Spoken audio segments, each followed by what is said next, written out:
Creativity isn't just a pastime. It's not simply about making something beautiful or even impressive.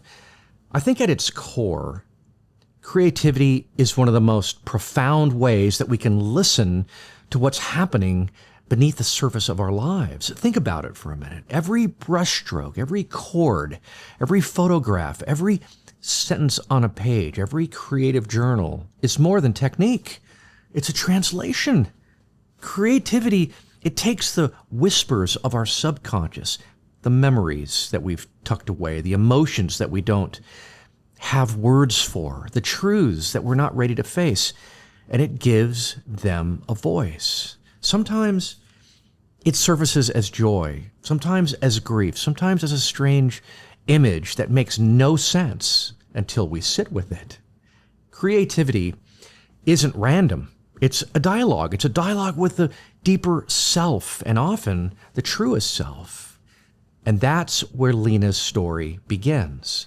Lena didn't set out to heal. She just wanted a break from the exhaustion of her work week, the endless meetings, the buzzing phones, the fog of burnout that made her mornings feel heavier than her nights.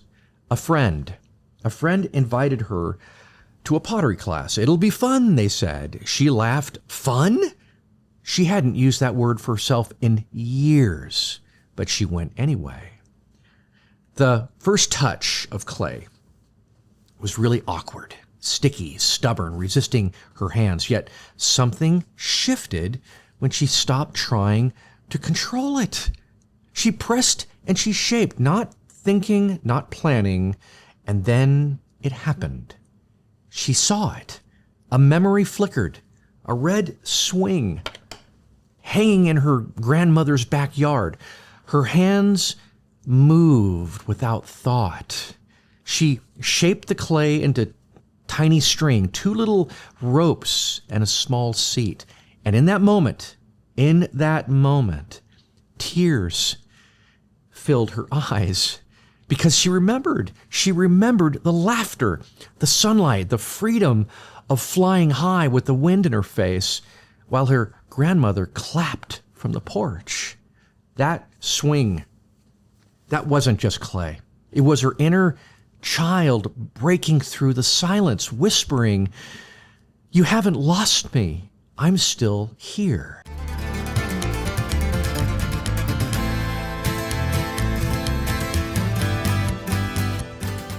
So let's start by talking about why creativity speaks when words fail.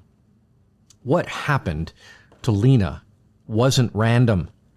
It was the language of creativity doing what our words often can't. See, neuroscience tells us that memories, and you know how I love neuroscience, but it tells us that memories of play, memories of joy, they're stored not just as stories, but as sensations, as images, emotions woven deep into our nervous system. See, when we create, when we bypass logic, when we invite our hands, our bodies, our imaginations in to take over, we give those hidden memories permission to resurface.